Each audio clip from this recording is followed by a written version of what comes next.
খসড়া ভোটার তালিকা প্রকাশের পর থেকেই শুরু হয় একের পর এক নাটকীয়তা।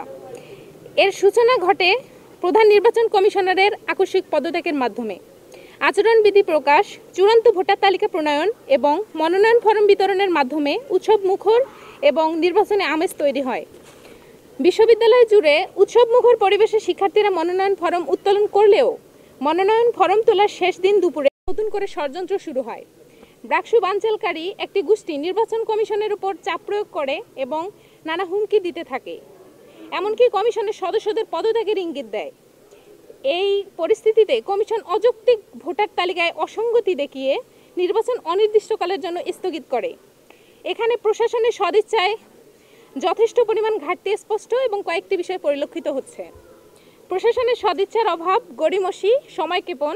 দ্বিতীয় হচ্ছে শিক্ষার্থীদের আবেগ অনুভূতির সাথে টালবাহানা এবং শুধুমাত্র আশ্বাসেই সীমাবদ্ধ। এমন পরিস্থিতিতে শিক্ষার্থীদের মাঝে ক্ষোভ তৈরি হলে শিক্ষার্থীরা আবারও আন্দোলনে নামে।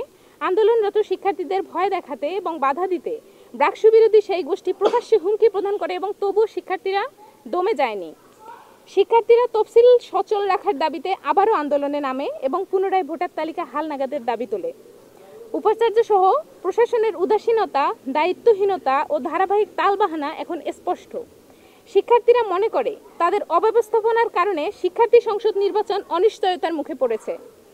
এতদূর সত্ত্বেও শিক্ষার্থীরা এখনও নমনীয় আচরণ করেছে, কিন্তু আজ থেকে তফসিল সচল এবং 24 ডিসেম্বর 2025 তারিখে নির্বাচন অনুষ্ঠিত না হলে শিক্ষার্থীরা আর শান্ত থাকবে না।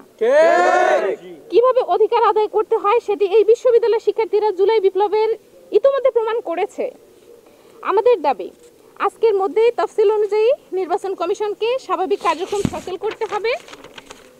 24 ডিসেম্বর 2025 তারিখেই নির্বাচন সম্পন্ন করতে হবে। শিক্ষার্থী প্রতিনিধিত্বের অধিকার নিয়ে যে কোনো ধরনের টালবাহানা বা ষড়যন্ত্র বিশ্ববিদ্যালয়ের শিক্ষার্থীরা আর কোনোভাবেই মেনে নেবে না। বারবার শিক্ষার্থীদের আবেগ অনুভূতিকে আঘাত হেনে প্রশাসন চরম দায়িত্বহীনতার পরিচয় দিয়ে যাচ্ছে। শিক্ষার্থীদের ন্যায্য অধিকার আদায়ে সংগ্রাম অব্যাহত থাকবে। আমরা আমাদের দাবি আদায়ে কখনোই পিছু হব না, ইনশাআল্লাহ। আমার পাওয়া, শিক্ষার্থীদের পাওয়া, আমার তোমার অধিকার, আমার দাবি মনের একটাই।